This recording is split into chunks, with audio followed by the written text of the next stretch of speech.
Independence Day, July 4th. At the time of this recording, 2020. I don't know if you're listening to this from 10 years into the future or what the case may be, but it is Independence Day this year. We are talking about Batman The Long Halloween, the Independence Day, July 4th issue. Of course, written by Jeff Loeb, probably on a toilet. Art by Tim Sale, definitely not on a toilet because his art is dope.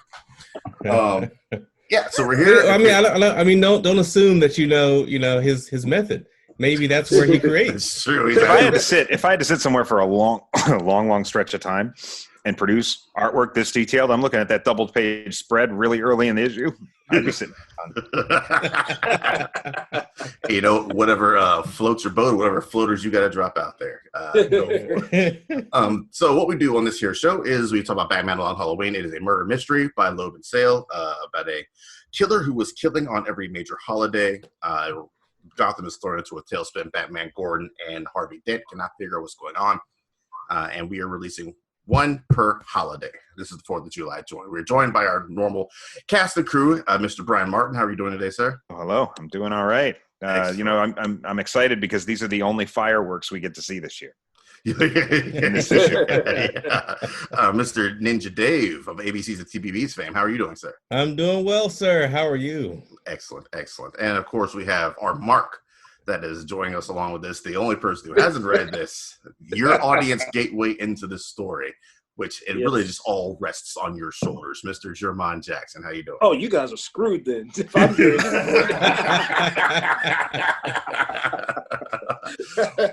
Well, that's good to hear. So, issue 10 is what we're on now, 10 of 13 for Batman Long Halloween. And let's just get right to the summary. The summary is as such. The Gotham City coroner is parked in his hearse. A shadowy figure arrives through the fog. The coroner panics as Holiday shoots the coroner and throws his body off the dock. The now empty car is parked on the docks under the bridge in the midst of Gotham's Independence Day fireworks display. Bruce Wayne is spending the 4th with Selina Kyle at his mansion, his father's mansion. Selina asks him to leave Gotham with her. He mentions he made a promise to his parents because he mentions it every fucking issue. The couple witnesses the bat signal in the sky. Batman arrives at the roof. The police station finds out that it's Harvey Dent that has summoned him. Dent speaks of the pact that he, Batman, and Gordon made to bring down the Roman. He says he made a mistake going after Bruce Wayne. He expresses his relief that with the testimony of Sal Maroni, the entire episode will soon be over. And he says with Falcone behind bars, he plans to take some time off, which is definitely needed. Gordon arrives at the rooftop to inform them of Holiday's latest killing. Catwoman witnesses the scene from another rooftop. Dent's corrupt assistant, burn it! brings Sal Maroni a visitor. It's Sophia Gigante, and she reminds Sal that when she was arrested, she served her time and did not ever mention his name because she ain't no snitch. He says that she did what was right for her, and he has to do what's right for him. And Sophia tells Sal that she missed him while he was locked up, and the two kissed. They also note that Dent's got him cornered, and without the district attorney, that being Harvey Dent, everyone will lay off and chill. So she leaves him after informing that she knows that he will do the right thing. Gilda Dent, Barbara Gordon, Jim's wife, are talking at Gordon's apartment. Gilda expresses her disgust with Gotham City and the way it changes people. Barbara states that with Jim's work with their infant son, they find themselves digging in. Gilda talks about how the Falcone case has been changing Harvey. Eating at him from the inside, and she wonders if she will ever see the man she married again. Batman and Gordon stand over the modified 22 and the Lady Liberty statue that Holiday left at the scene of the latest murder. The fact that is in the shooting, like all the others, the shots came from close range, suggests the Batman that the Holiday killer knows the victims. Catwoman is revealed to be watching this scene from above as well. Two bank security officers expressed delight in the new fireworks that have popped up after all the other ones were done. A rocket strikes the door and that gives off a large green explosion. And the Scarecrow and the Mad Hatter arrive on the scene in a horse-drawn cart, answering the question of what they did with that horse afterwards. Once again, Scarecrow is reciting rhymes while Mad Hatter is quoting Lewis Carroll. The two are loading up bags of money onto their cart when Batman arrives. He previously assumed that the Mad Hatter was the only help Scarecrow had in escaping from Arkham. The bank robbery, though, suggests that they are ultimately being led by the Roman. Batman neutralizes Scarecrow. Catwoman shows up and takes care of the Mad Hatter. Batman reveals that he saw her falling at the police station and at the docks. He suggests two of them take the money and run. Batman asks for her help against Falcone. Catwoman leaves disappointed. Batman begins the task of turning in the psychopaths, musing that losing on time Catwoman is the price of his independence. There's a lot of shit happens in this issue, and I don't know how much further the plot got moved. Dave, what did you think of this whole issue as a whole? I ended this issue with a few questions, actually. Do you want to get to those questions now, or do you want to wait? Well, I'll ask one of those questions. One, and you guys can answer this for me. Do Catwoman and Batman know who the alter egos are? That's the big question, right? And the assumption I've made throughout this whole series is that Selina Kyle is not, but Bruce Wayne is. And I think it would be pretty funny that way, actually, because, like, if Selina Kyle's unaware that they're both the same person and she's trying to mac on both simultaneously, Bruce, it's like, because it just kind of colors like, I ain't going nowhere with you. I'm going to stay in Gotham. It's a better alternative right now. Yeah, it's kind of like it's kind of like that Batman Returns thing or whatever, where because you notice like between his meetings with Selina and then with Catwoman, she spits out that same lines like, I know places or whatever, I can take you places. Mm-hmm. So if he hadn't figured it out by then, I don't know what to say for him. If the world's greatest detective hadn't figured out that she's Catwoman by the end of this issue, then there's no hope for this man. I also really like that when she's talking to him as Selina Kyle at the beginning of the issue, she's talking about places they could go. And later in the issue, she's talking about places they could go. There's alleys, Bruce. I don't think he picked up on that either as Batman. It's like, no. Like, come on, dude. She's throwing it at you. I only have sex with justice. Oh, right on. I got a question, Dave. Why the fuck? It's Independence Day. The fireworks are going off. Why is the coroner just sitting in a hearse? That's one of my other questions. At the dock, who called him out there? Yeah, I love that he drives the hearse just casually. Is the suggestion? It's a holiday. Is he working that day? I mean, justice and coroners subsequently, I guess, don't take breaks. But yeah, maybe his Honda was broke down. He's, I'll take the company car. Head on out it's there. like, hey, there's a dead body down at the docks. Where? You. Lovely. Brian, what are your thoughts on this issue?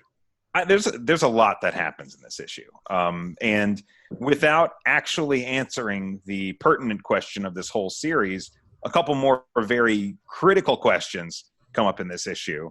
Not just why the coroner, but the hell is going on with Sal and Sophia Gigante. Sophia over there. Like, man, Sal, I mean, I'm not saying Sal's not macho, but like, she's clearly more macho than he is. Right? He like his women thick. Yeah. I was trying to do a little bit of mental quick cocktail napkin math on this. So Sophia is the daughter of Carmine Falcone. Right. Sal is the rival mob boss. So the mob boss is macking on the daughter of his main rival. What is the age gap between the two of them? That's what I want to know. Are we talking about like a Harrison Ford, Calista Flockhart type age gap? What is a Drake and anyone he dates type age gap? And I can't imagine women love dating older guys, so more mature, what have you. And from the interaction, it seems that Sophia's more into him than he's into her. I can't imagine that Sal is dating her to like subvert the romance, because like she could literally break him in half anytime she wants to. Like, this is like the last woman in Gotham you want to scorn. Mm-hmm. So I mean, I got to believe there's something real between them. I want to believe love is real in this Gotham City. She's the last person you want to scorn, but Dave is first in line for some Sophia Gigante. Yes. I will go ahead and tell you now. My favorite panel is this her in the pinstripe vest. Okay. She still has the trench coat on. That's her signature style, but she also has a mini skirt on. So, and she's got the guns to prove it. She's got the guns to prove it. Done and done. Jerron, what do you think about this? There's definitely some street code shit going on there. It's like It's like that pillow talk is like, hey, I didn't snitch on you. I didn't snitch on you either. It's like,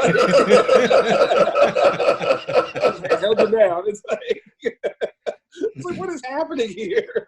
What did you think about the issue overall?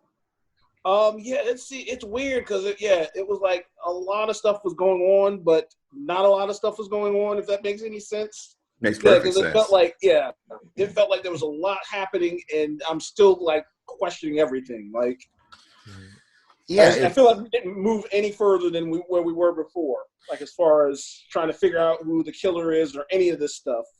That's how it seems on the surface. Like a lot happens, but when you get to the last page, not a lot has transpired since the first page. Maybe with the exception of the reveal that old Sophia's got something going on with Sal. Like by the end of it, the way it seems is Dent, Gotham, and Bats are pretty much on the same page, which they mostly have been this series.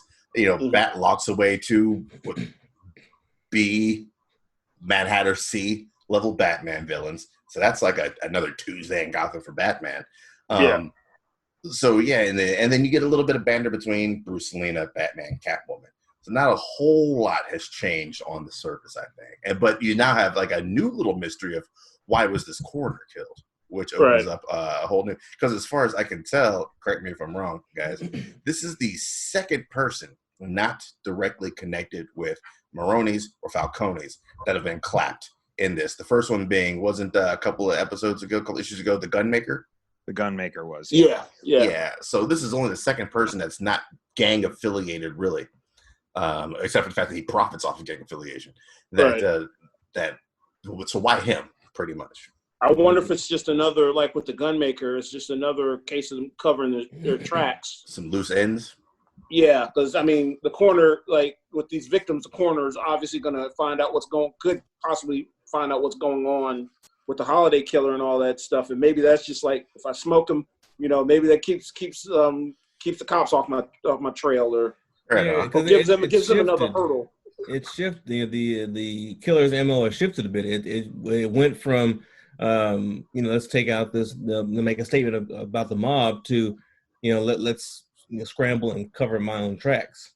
Yeah, it's another defensive killing rather than offensive, right? Like the Gunmaker. It's like okay, so he's kind of running a little bit here. He's kind of skittish. But this is another question I had. Is there only one death per holiday in Gotham, in one of the most lawless cities in all of comic book history? How did they know which death is the because the Holiday Killer leaves the calling card. Okay. Yeah. All right. But my other thing is if the killer is so concerned about someone leaking their information, why wait until the next holiday to do it? There's also that. Or are they just planning the killing all time between holidays? It could be that too, because the reason that the killer hasn't been caught is because the killer is smart, the killer is meticulous, doesn't leave a whole lot of tracks besides a calling card. That takes a little bit of planning, so they might just lay low. Let's plan this shit out. Let's move the pieces we need to move, and then pop one to the head. That leads me to another. Actually, like I said, we've covered most of the questions that I had for this issue, but one that stuck out to me the most was the conversation between Gilda and Barbara. I've been doing a pretty good job of keeping up with details in the background, and I see that there are bottle nipples on the windowsill. Mm-hmm. Is that what those were? I was like, are those I thought they were cupcakes. They're trying their nipples. Snackin' Jackson comes through again. The cupcake killer. Yeah, those nipples are sitting out on the windowsill to dry, presumably. But I thought it would have been really funny if in that last panel you just saw Holiday's hand like scooching all of them off the windowsill. Right. Long ass arm. Like he's a scamp, a little rascal. I even counted them to see if one would be missing. But the thing that got me the most about that scene was Gilda asked, will I get my Harvey back? And then there's a shot of the windowsill, but there's no response. But yeah, that's a good point, because Barbara knows because they're pretty new to Gotham. Barbara knows Gotham changes people, man. And if Jim's already this far gone, there's already a good chance that Jim is just straight up done for, short of them just getting the fuck out of town. And Barbara knows that. And how do you break that to somebody? I think that's why you don't get a response there. I did not realize those were baby bomb bubbles because I kept going back to that panel trying to figure out. I was like, are they little candles? What the fuck are those things? I can sleep easy tonight. Yeah, there's a lot of nipple imagery in this whole series, but not like just baby nipples. Maybe that's where Batman and Robin got their inspiration. Oh yeah. Shout out to Joel Schumacher. Rest in peace. Is there anything else that stands out for you guys in this? Jermon, is there anything that you're like, that's weird while reading this issue? Not necessarily weird. I would say like that was that whole conversation between Barbara and Gilda. Like it seemed like they were planting another seed, like another hint as far as Harvey's descent into madness. Like especially with the basically him becoming obsessed with this case, and that's pretty much been all his focus. And he's flipping that coin in this conversation with Batman. Yeah, I love that scene with him and Batman. The comment, my favorite little part is how on the sly Batman is trying to see if Dent has any idea that Batman and Bruce Wayne are the same person. Where he's like, where Dent's like, I made a mistake going after Bruce Wayne, and Batman's kind of got his arms folded, turned away a little bit, like, why tell me? Huh? We go back to that Barbara and Gilda conversation. It's been a while since we've seen Gilda, hasn't it? I feel like it's good to pop her in every now and then, so you get that look at, you get a good window into who Harvey used to be. Because she's the one that longs for the old times and the old Harvey. So she's that mob wife that hasn't quite bought in yet. Yeah, she's the mob wife that hasn't quite in that. You need to see, I think, the descent of Harvey through Gilda, the person who's trying to hold on to the old version. I think that Sale put this in there to remind you that she's still around, and poor girl's got nothing. Nothing. Never know when the Joker's going to sneak into your house again and get kicked in the balls. Nothing. And then good question. How much time is left, right? Because like, where do we go from will I get my Harvey back? Because we go to the answer. The answer is obviously going to be no, you won't. And that answer is going to come in very short order. Within 3 issues, I would say. That's all you got left in this. Yeah. And I like that they juxtapose that against Barbara, who's been in the shit for, a little over a year now, I guess. A year to change. Almost 2 years at this point. So you have someone who's just new to this man lifestyle that they have going on here, and someone who's kind of, at this point, probably jaded to the whole damn thing. And the other thing to remember is that Barbara is currently getting cheated on, if we're assuming year one and this take place at the same time, right? Yeah, I was wondering about that too, trying to figure out with Essen how that whole thing lines up, and is because Jim is the one who breaks it off, if I remember correctly, but I don't remember right about what time of year it is when Jim breaks it off. And I guess it really doesn't matter for the sake of this story. It's just something you can kind of. It's just a way that this scene kind of makes you feel even worse. Like you don't just feel bad for Gilda. You also feel bad for Barbs. Yeah. Anything else, Jermon, that stuck out to you besides that conversation? Actually, I like that. I like some of that foreshadowing that she did during that conversation, because when you do see that one panel with Dent and Batman, the way Sale played with those shadows, it looked like the shadow is going halfway over Harvey's face. Yeah, and that's something they've been doing for quite some time throughout this series. That and all the times that Harvey brings up doubles and all that. I think at some point he says he does it again here. He says he doesn't make the same mistake twice. Yeah. Oh, just keep laying it on there, Loeb. Just keep landing on, Loeb. And also, twice has to be bolded, just so the readers know, hey, this isn't the Two-Face pun, right, guys? I'll make this observation. The Scarecrow and the Mad Hatter make one of the unlikeliest of pairs, but they still work.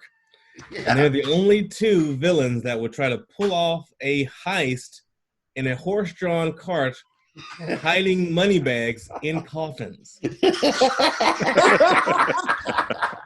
That is the most Gotham sentence. I didn't even know banks still had those money bags with the dollar signs on them. They brought their own. I'm sure they brought their own. The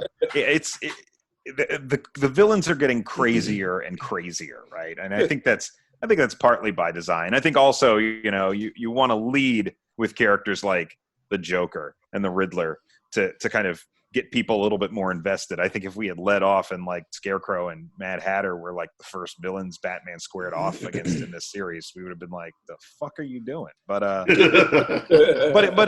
it works because it kind of shows you how desperate Roman's getting and how crazy Gotham's getting, right? Like who in their right mind would put these two nut jobs on the payroll?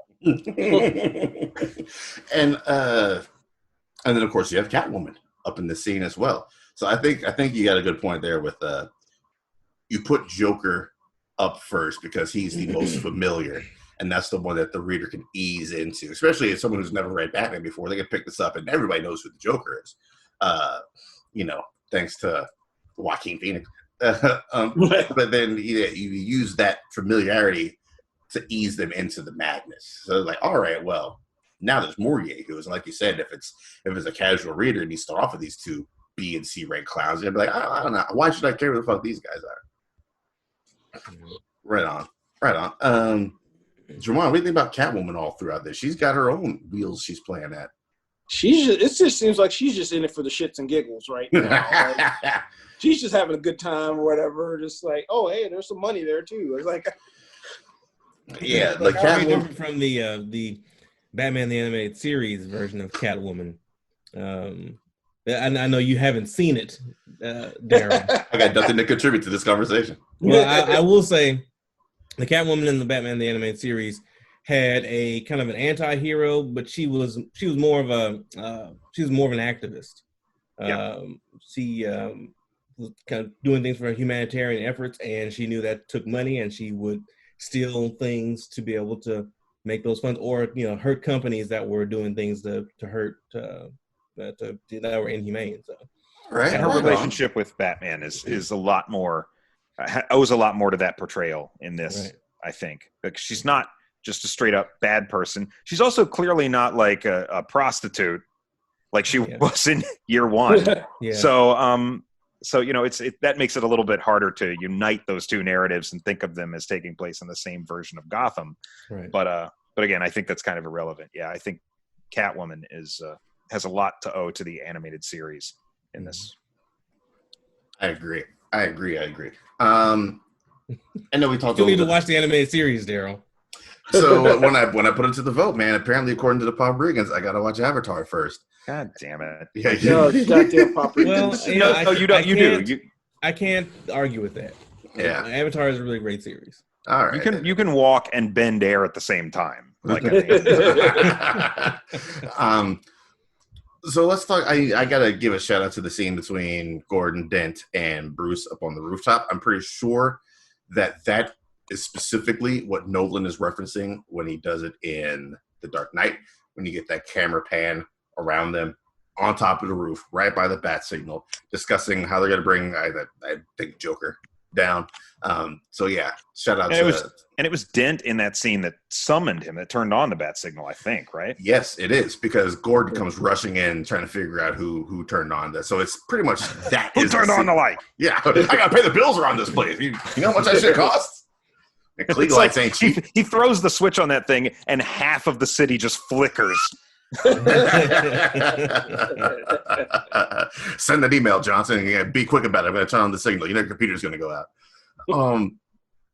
So yeah, it was a whole lot of things happening, but a lot of those things will be revealed later, I think. So it seems like not a lot happened, but this is the setup for the final run of comics. Yeah, exactly. Everything that's done here is to set up the big payoff. Yeah. So, like, as of this issue, I think most of the pieces are in place for the end of the story to happen. Right on. And Dave, I can't remember if you were with us when I asked this question. When it comes to mysteries and whatnot, do you prefer to try to be able to figure it out as you go along, or are you just along for the ride? Did I ask you that question already? I think you did ask me the question. I think I'm a mixture of both because I do like the journey and I do like being swept up in things. I do like to figure things out as well, but sometimes if you figure things out, it's kind of like learning the magic trick. It's not as cool if you already know what the ending is. So you want to have the writing that's a little bit craftier than you, because because it's great to have that moment, because then you can go back and say, oh, these are those things that I neglected or I missed or whatever that led to this reveal. So I think I like being led in a story. If you've got this presentation, show me a good time. I'm a cheap date. Show me a good time though. Right on. That's what Catwoman would say. That's what Catwoman would say. Now, German, we are 10 of 13 issues in. And I know I asked you every episode, do you have any ideas who the Holiday Killer are? And I feel like this one, you don't really have much to go on. There's no new clues for you. Do you have any ideas? Who will you still stick with? Who's your top two? You got a top two? Gosh, I'm still kind of on Dent right now. And who's my other one? Well, obviously can't be Maroni because he's locked away, so he could you can take him off the board. Take him off the board. Maybe Sophia. Nope, because remember she gets out of jail. Oh yeah, that's right. A couple issues ago. That's right. And then Carmine was one of the victims. Well, his father was one of the victims while he was there, so he obviously. Jeez, it's that's second. It's hard to pin down a second person, a second suspect. So you got and even if you thought for a second that okay, so maybe someone's covering tracks and someone else is doing the other murders. Sophia was the first one on the scene when the gun shop owner was clapped. So that doesn't even work in the context of her, right? So there literally is not a lot of people left without an alibi, right? That rat ass Vernon, man. Rat ass Vernon. I gotta tell you that if Vernon turned out to be the killer, this story would not be as well remembered. No, what? That Could you imagine recommending this to somebody and then they find out it's Vernon? It's like, you motherfucker. Just keep your eyes on that shady Vernon bastard. I would throw the book at you. I would love this series so much more if Vernon was the killer. They haven't done enough to develop Vernon as any type of motive or threat, that kind of thing. So still 3 issues. Still 3 issues. Vernon show. So that's my. Yeah, and again, I'm not gonna say too much, but that's my kind of controversy with this series because I felt like the killer was not given their due. So okay, right on. I could see that. Interesting. Now back to you, Jaman. Does it frustrate you at all that there's, besides Dent, really no clear front runner as we have set up the pieces going into the finale? Do you feel like you should know more by now, or are you good with what you know at this point? I'm kind of good right now. I'm thinking back to one of the other kind of murder mysteries. Was it Identity Crisis some years back? And I remember going through those, and of course they had a red herring or two there, but when you find out who the killer was in that series. You're not necessarily it wasn't even frustrating finding that out or whatever, because it's one of those deals where I feel like once you find out who it is, you can actually go back and be okay, yeah, that makes sense. You can look back at those clues and say, okay, that makes sense now. Now, refresh me. It's Ray Palmer's wife? Jean Loring is the Jean Loring, yes. Yeah, fucking wives, man. Fucking wives. Because that issue prior, they made it seem like it was Ray Palmer himself. Right, because they found the tiny footprints. Yes, that's right. Tiny footprints. But I think, isn't there a scene in Identity Crisis with Jean Loring that is almost identical to the scene between Barbara and Gilda in this issue, where it's just 2 people sitting there talking, and Jean says something to the effect of, boy, I just hope that Ray and I get to spend more time together, right? Or something like that. Something Yeah, that's right. Because Yeah. I remember reading. I remember that scene in particular when I got to an Identity Crisis, and I was like, "Oh, she crazy. Oh, she real crazy." Yeah. I did not finish Identity Crisis. Yeah, well, you're not missing out on much. You're good. Buddy. You're good. You're good. Hey, spoilers. It's Ray Palmer's life. It was a train wreck, like most of the way through. So, yeah. Granted, I did like how it kind of retconned DC's, villains. How because they had a shitload of silly villains, and they kind of gave reasoning to why they're silly and incompetent. Because all your heroes lobotomize them. Yeah, was the answer. Yeah, I feel like, right. see, I look at Identity Crisis, and I think that was the turning point. That the reason the DCEU is what it was attempted to be, like with this dark and edginess. I think it has more to do with Identity Crisis than it does, say, The Dark Knight Returns or something like that. I think Identity Crisis is what made that whole universe dark. Oh yeah, open the door because for your it. heroes Because- aren't really heroes. Because there's always something that's inherently apologetic to me when a comic book says all of these silly stories, we're legitimizing them for you, and they're actually way more adult than you thought they were. And I'm like, do they need to be? I don't think so. Dr. Light is we can have a silly Dr. Light. I don't think anybody was upset about that. But that was the turning point for me.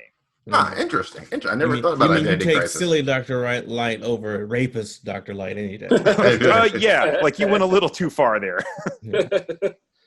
All right, listen, we got to talk about favorite panels. I know Dave has revealed whenever Sophia Gigante is on the screen, that is Dave's favorite panel. Not just any, but this one specifically because again, Is it the one where she's got the one hand on the bar, or whatever, one hand on her hip? She's got the pinstripe. She's got her jewelry. She dressed up to go see her boo. She got that look in her eyes. It's like on your knees. Oh, yeah.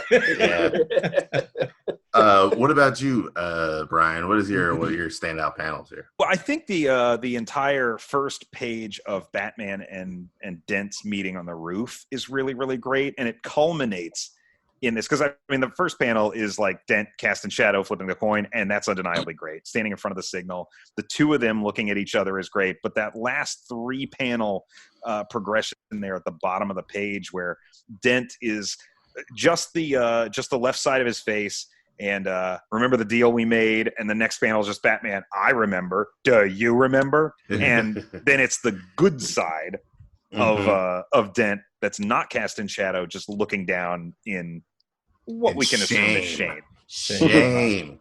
I love that. Like, this is like, you read this and it's like, this is probably the last normal conversation these two men are going to have. And it's like, Batman may not realize it, but it's kind of a Hail Mary for the soul of Harvey Dent, right?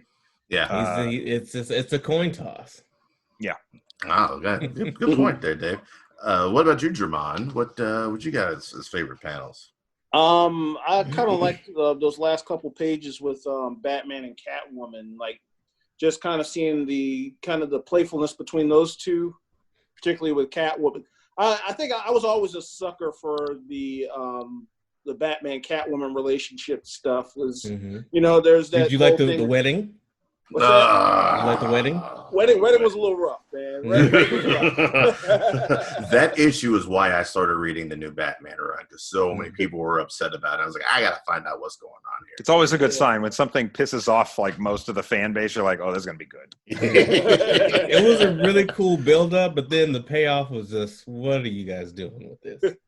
Like, every time you see Batman and Catwoman, together on a rooftop or what have you, it looks like the setup to a porno, like, basically. Hey, in that first issue of the New 52 Catwoman run, it was. Yes. It looked was. nothing. It was straight up. Yeah, you put it away. You're like, I'm gonna hide this one under my bed. It's that whole Watchmen conceit where the heroes, they kind of get off on the rush of vigilantism. I think that is very human, by the way. Yeah, Batman doesn't want to give in, or he doesn't want to make it look like he's giving in, but deep down, he wants it. Yeah. Yeah. I mean, and if we are to assume that he knows her true identity, he's gonna get it either way. There's also that. There's also In the that. streets and in the sheets. Yeah. I gotta say, I think the opening pages are my favorite because as we've seen this whole story process, whenever Holiday shows up, everything goes black and white. So when you open up the first page of this issue and it's already in black and white, you're like, oh shit, we're starting off with some wild business happening, and then we can only proceed from there. Yeah, but they do leave the fireworks in color, which is a smart sign. Aesthetically, it's a smart thing to do. Yeah. And it also helps you set up the fact that, okay, the fireworks are all said and done. Then when you see them later on in the issue, you're like, well, wait a minute now. Fireworks are already done. And that's how they know that some wild shit's going down at the bank depository. That's all I got, man. That is all I got for this bit of business. Talk about a little bit of July 4th, I suppose. Independence Day for some, not all. Do you guys have any Independence Day traditions? Well, Jermon should go first. It's funny because Independence Day is actually also my mother's birthday. So yeah, we make a big deal out of that. Have the big cookout / birthday party, and for some reason my mom always cuts out on her own birthday party. We'll most of the afternoon we'll be hanging out and doing whatever, and then after a few hours we turn around and it's like, where's mom? She's gone off to play bingo or something. She's Irish goodbye her own party is the most gangster way to, I remember, to go out. Yeah, I remember one year because we were moving into a new place and we were about a block away from my grandmother. And I'm looking at the backyard and it is huge. And I was like, yep, they're going to end up having the 4th of July cookout here, aren't they? It's like, yeah. And boy, did they. Good Lord. I remember we had a DJ set up. We had 3 grills going, somebody frying fish, everything. It was, of course, there's that. And then, of course, the shit talking and, horseshoes, goddamn spades. I think one year my cousin and her husband almost divorced over a game of spades.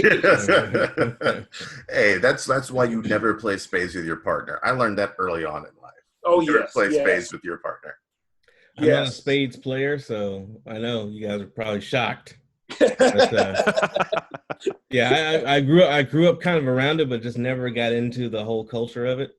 It's interesting to behold, but I just never dove into it. If my interest was a flat line, you saying that, my not my interest, but my reaction. If my reaction was a flat line, you saying that, not a single blip on my flat line. Nope, it's just Dave. No, keep right on going with my day. Excellent. Dave's not a spades player, and dirt is still dirty. Cool. They need to make they really need to make a documentary on that because the whole culture behind that is so fascinating. It's wild. It's wild. I remember me and my best friend played against my grandma and my cousin, and it is still something that me and my best friend to this day will not talk about. We received a beating that was so massive and so horrible. Yeah. Anytime one of us starts to bring it up, the other's like, shh. We don't talk about it. Brian, would you happen to have any experience with spades, being invited to any cookouts, perhaps? I don't have one of those families.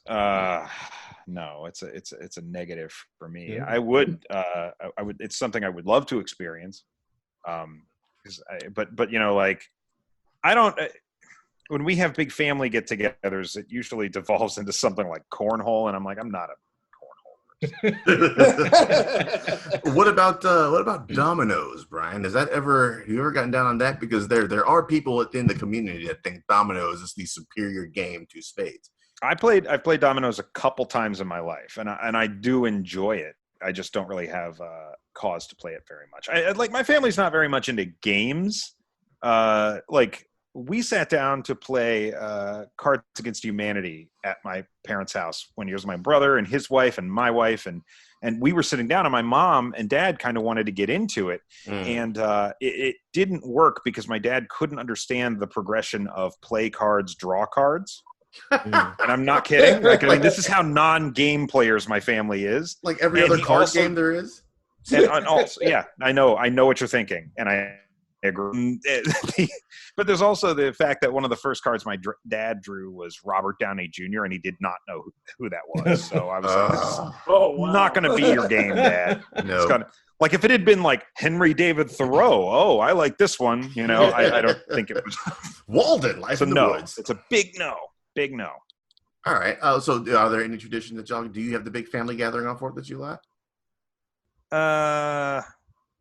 Sorta. I mean, like, it depends, because I mean, it's not a holiday that I'll make the trip home for. Now, I will tell you, back when I was still living in Myrtle Beach and I was working at the movie theater I worked at Broadway at the beach, there would be a big fireworks show on the 4th of July, and being in a position of power within the movie theater allowed me to go up and watch the fireworks from the roof every year, and that was kind of fun. But they did fireworks like every week at Broadway, so it wasn't really that, like, you could see fireworks whenever the hell you wanted. Yeah. The biggest 4th of July for me, though, was probably my wife and I had lived overseas for 2 years, from 2012 to 2014, and we came back in 2014 on like the 1st of July. And so we hadn't been in the U.S. for 2 years, and we were staying in Myrtle Beach for a week after we had gotten back. And I went hard that 4th of July. One of my friends signed me up for an eating contest. And, a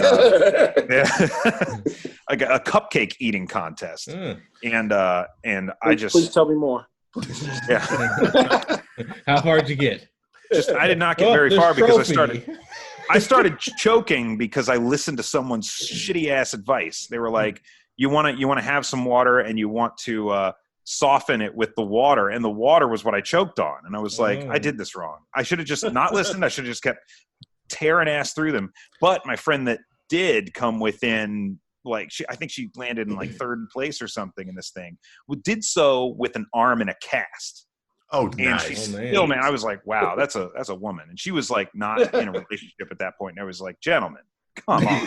What are you doing? What more do you need? What do you need? Cupcake. But we did. She literally has a handicap, and she's still. Yeah. We had neighborhood fireworks that night. It was a good, like, hot dogs. That's what I look for in a 4th of July. Can I get some hot dogs? I'm gonna see some shit blow up. We're good. Yeah. What about you, Dave? Not so much tradition, but I do like seeing things blow up. I've traveled a little bit to see places out in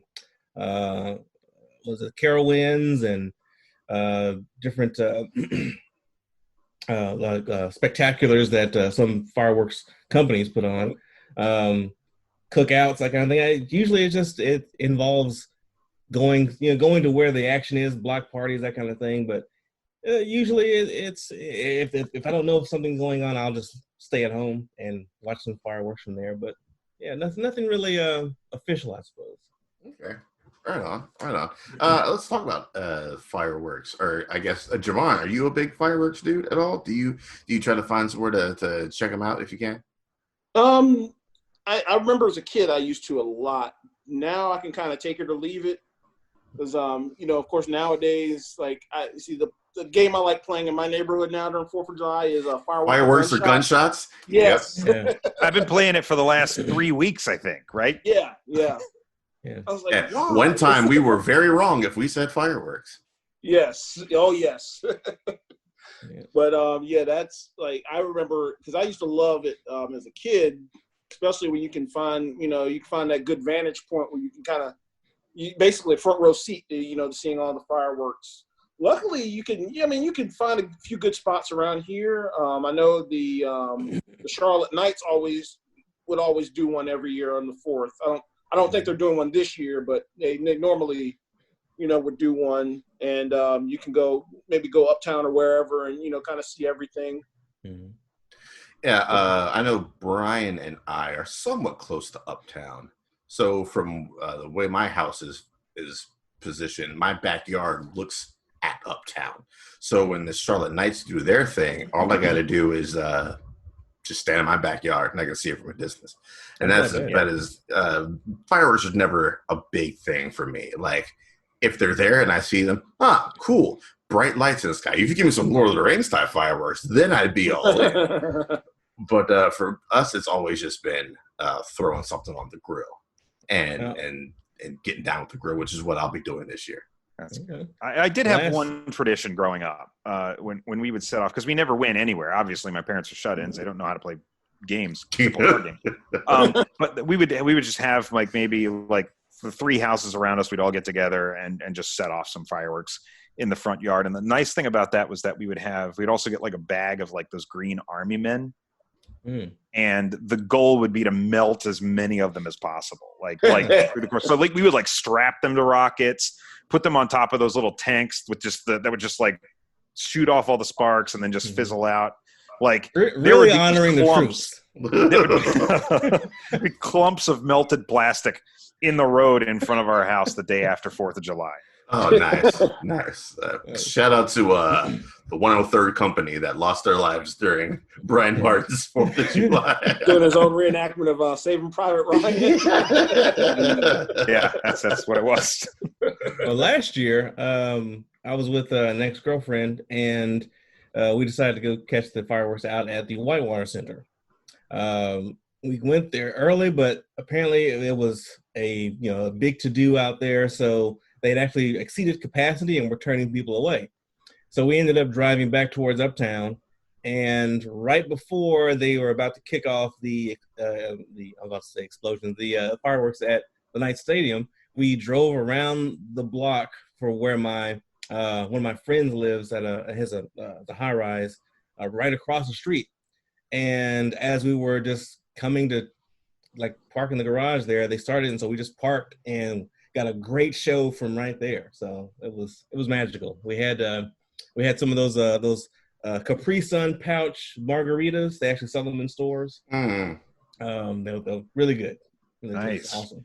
It's like, going to those places like the Whitewater Center. We went to like Lake Wiley one year. Mm-hmm. It seems like a great idea, and you're going to see some really, really good fireworks, but a 25-minute fireworks show is not worth the 3 hours of traffic you're going to be sitting in bumper to bumper getting out of that joint later. Yeah. Right. That's what I learned the one year we did that. So yeah. I mean, I like fireworks, but I have my limits. Yeah.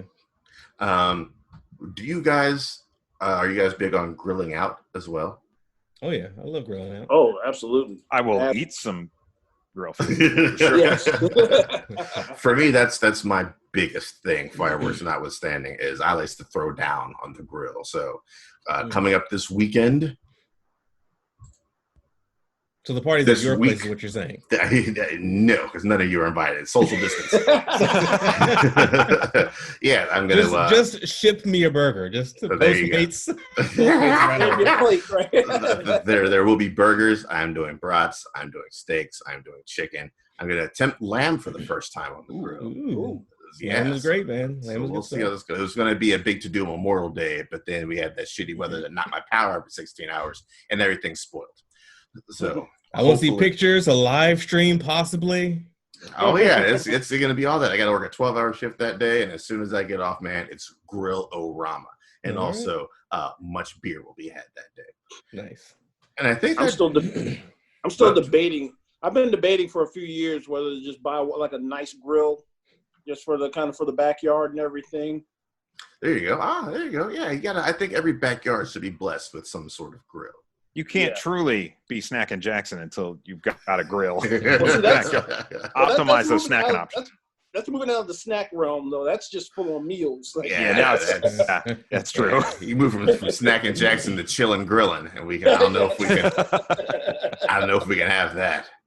That's gonna do it for our 4th of July episode of Batman: The Long Halloween. Man, we only got 3 more of these left. Next month is the big question mark, because there's no great August holiday. We got the Roman's birthday, if I remember. Is it Arbor Day? Is Arbor Day a thing? Yeah, I meant to look that up, actually. I think Arbor Day is September, right? Let's talk about your favorite trees. Arbor Day is April, so we're all wrong. Bitch. So we'll have to see what kind of August holidays are out there, because I don't think they put an actual date on the Roman's birthday. I don't think they do either. Yeah. I mean, I know National Donut Day is already passed. So actually, maybe they do. I don't know. There is a specific date mentioned in the next issue, but I don't know if the murder takes place the same day. So. If we can scramble to get it right, August 2nd is International Beer Day. August 2nd is the date that is mentioned in this issue. Oh wow! I think we got it. I think it's gonna have to be an August 2nd joint, sirs. Serendipity.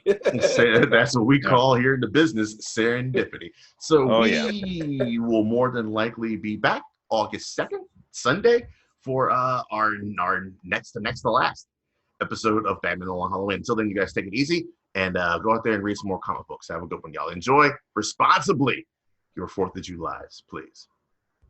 Social distance.